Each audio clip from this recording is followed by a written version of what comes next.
Donc Malidon an bɔra ka nouvelle tuman ba dɔ mɛn sisan ko Allemagne mena a ka soldat retirer ka bɔ MINUSMA la. Allemagne ministre des Affaires étrangères ko ni Allemagne soldat ko no ka sɔrɔ u bɛ ka nali min kɛ Mali la ka Mali dɛmɛli min kɛ ko no ka sɔrɔ u ɲɛci tɛ u jɔda tɛ k'u nafa tɛ ko ni Ala ma jangɛ ko Allemagne bɛ sɔn u ka sɔrasiw ko bɛ sɔn u retirer a b'a kalama ko Mali bɛ ka plan Mali bɛ ka stratégie élaborer ka MINUSMA gɛn ka MINUSMA évacuer ni MINUSMA gɛntɔ la fɛrɛ de an ka jamana kɔnɔna la an kɛlen k'a fɔ MINUSMA ma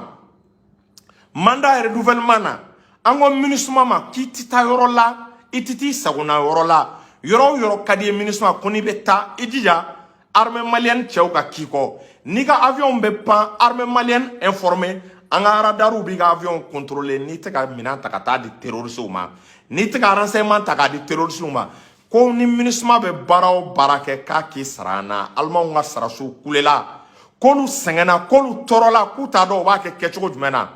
ko à chaque fois n'olu ka sarasiw ko k'u bɛ baara kɛ ou bien n'u ka drone ko k'u bɛ pan u bɛ survoler ko Mali b'a fɔ de k'u ka autorisation ɲini olu fɛ armée malienne u bɛ autorisation ɲini an ka armée fɛ ka sɔrɔ ka pan jaw de bɛ ka digi u la n'i y'a ye olu ka panni o panni u bɛ ka autorisation ɲini Mali fɛ o bɛ ka olu tɔɔrɔ o bɛ ka u degun c'est que u bɛ baara min na baara in tɛ baara jɛlen de c'est que u bɛ ko min na ko in tɛ ko jɛlen de c'est que u bɛ ko min na ko nɔgɔlen de don donc o de la Allemagne diɲɛ don o don an bɛ ka restriction kɛ aw b'a kalama ni France bɔra yen Allemagne de ka contingent ka ca MINUSMA la bi Allemagne ka contingent bɛ MINUSMA la ka ca soldat 1000 o soldat 1000 na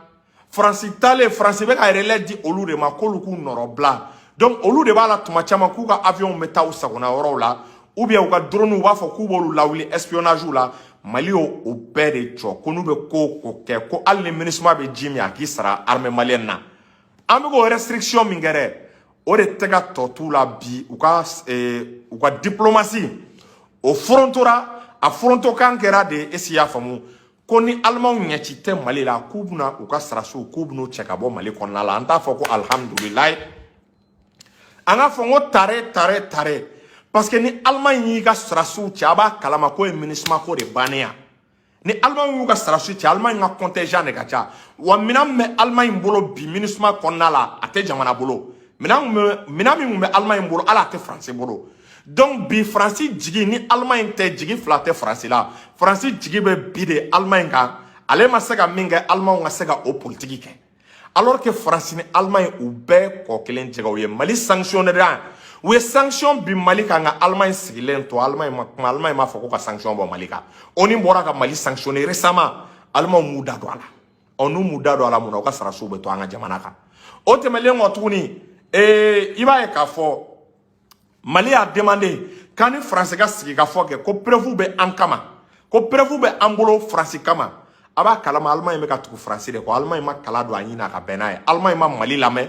Allemagne tɛ ka Mali dɛmɛ Mali ni France ka face à face kɛ Allemagne tɛ ka tiɲɛ fɔ France ye donc Allemagne tora yan France tora yan a b'a kalama ko nin bɛɛ ye fu kɔ ta a bɛɛ ye kɔ kelen jɛgɛw ye n'a fɔra ko bi k'an bɛ ka gɛlɛya ni gɛrɛntɛ sugu bɛɛ da Allemagne kan f'u ka sarasiw bɛ n'u ka minɛn cɛ anw de b'a fɔ ko tare autorités bɛ k'an sago kɛ i b'a dɔn ko fila de don anw ma dɔwɛrɛ ɲini an ka autorités fɛ an ye min ɲini u fɛ dɔrɔn Malidenw bɛ ka laɲini min kɛ u ka laɲini u k'a lawaleya n'an ko k'an tɛ jamana min fɛ aw jamana bila kɛrɛfɛ n'an ko k'an tɛ fɛ ani mɔgɔ min ka baara kɛ aw bila kɛrɛfɛ n'an ko a ye taa a y'aw bolo di karisa ma a y'aw bolo di nin jamana ma ani nin jamana ka baara kɛ aw kɛ an tɛ ko fila kɔ tant que autorités b'o kɔ Assimi ninnu b'o kɔ gouvernement b'o kɔ bilahi an b'u soutenir n'u yɛlɛma chaque fois an b'u soutenir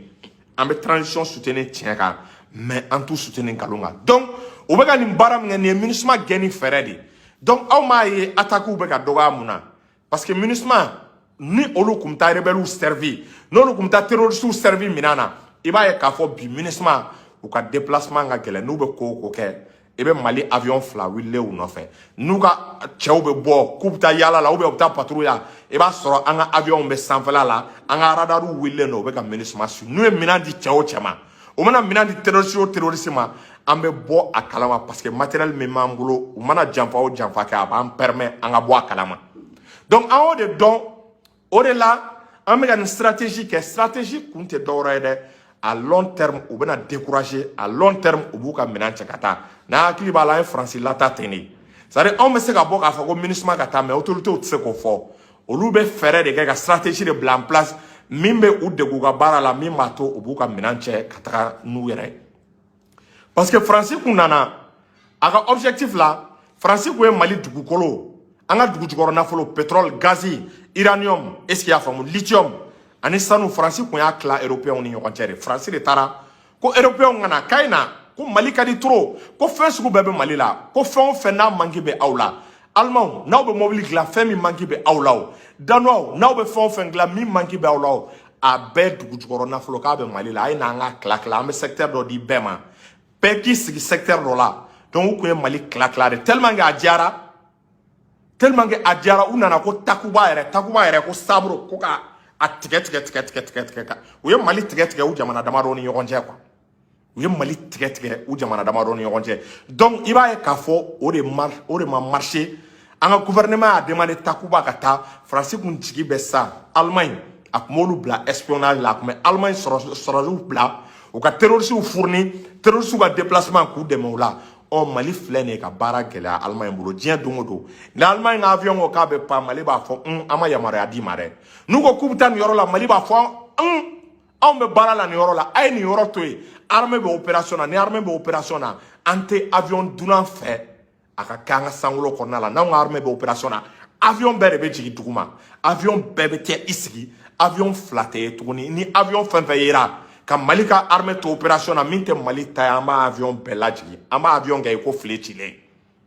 donc i b'a ye k'a fɔ nin de kɛra sababu ye bi Allemagne yɛrɛ ko nɛgɛ t'u la u bɛ fɛ k'u ka minɛn cɛ baara ma ban dɛ autorité halisa u k'a d'a kan c'est-à-dire an ka u jɛ u mago bɛ fɛn o fɛn na an ka ko gɛlɛyaw bolo an k'u ka condition durci an ka ko gɛlɛyaw bolo fo ka n'a kɛ MINUSMA yɛrɛ k'a fɔ ko tiɲɛ yɛrɛ la k'ale ka mɔgɔw tɛ se ka baara kɛ nin condition na a ka mɔgɔw k'u ka minɛn cɛ donc an b'a fɔ bravo aux autorités bravo à la transition baara kɛra nin na o tɛmɛnen kɔ an b'an da don an ka sujet filanan na n balimaw a ye vidéo a y'a partager est-ce qu'il y'a faamu a y'a partager an ka sujet filanan n'a hakili b'a la Côte d'Ivoire Alassane ye diɲɛ kan sugu bɛɛ fɔ k'ale ka saraso mercenaires tɛ ko Mali ka u bila diyagoya la ko n'an m'a bila diyagoya la ko Mali bɛ fɛn y'a ɲɛ la a sigilen tɛ ni min ye u ye bagabaga kɛ mais u t'a dɔn k'anw bɛ niveau min na k'anw tɛ bagabaga k'anw tɛ siran donc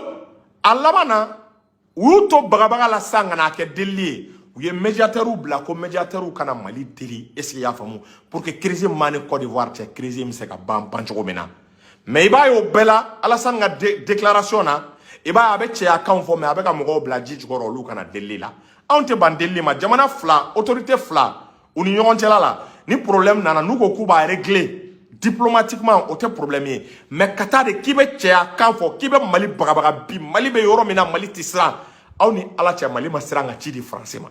Mali ma siran ka ci di Union européenne ma Mali ma siran ka France convoqué Nations Unies na aw ni Ala cɛ Mali bɛna siran pays africain ye Mali bɛ se ka jamana bonya de mais Mali tɛ siran jamana ye bon i b'a ye k'a fɔ Alassane kun b'o de faamu o de la i b'a ye k'a fɔ delili cayara u ye Assimi deli Assimi y'a décidé est-ce qu'il y'a faamu ka mɔgɔ saba bila mais o bilali a kɛra ni sariya cadre ye dɛ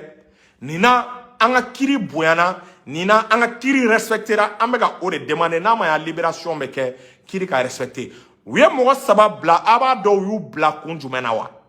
u y'u bila a y'a lamɛn ka yan ko pour des raisons humanitaires o kɔrɔ ye mun ye bunahadamadenya yɛrɛ cogoya bɛɛ b'a dɔn k'a fɔ cɛ ni muso tɛ kelen ye ko min bɛ kun cɛ la o tɛ kun muso la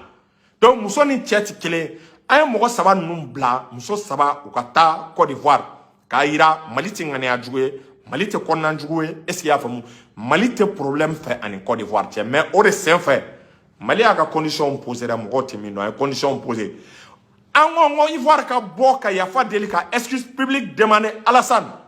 on parle du gouvernement ivoirien peuple ivoirien ni peuple malien tɛ ɲɔgɔn na dɛ ne b'a fɔ an ka nin ko in na peuple ivoirien ye anw soutenir peuple ivoirien kɛra anw fɛ anw tɛ kuma kelen fɔ min bɛ Côte d'Ivoire dɔgɔya anw tɛ kuma kelen fɔ min bɛ kɛ peuple ivoirien ma ka u dɔgɔya ka peuple ivoirien ka u ladimi an wɔrɔ an t'o kɛ ani peuple tɛ ɲɔgɔn na a bɛ anw ni Alassane de cɛ a n'a ka gouvernement parce que gouvernement bɛ baara min kɛ o ni peuple ka baara tɛ kelen ye dɛ fo mɔgɔw k'o faamu Il faut dissocier le gouvernement de Alassane Dramane Ouattara avec le peuple ivoirien. Le peuple ivoirien aime le peuple malien. Le peuple ivoirien se bat pour le peuple malien, pour l'indépendance du Mali, pour lutter contre les terroristes. Le peuple ivoirien n'est ok.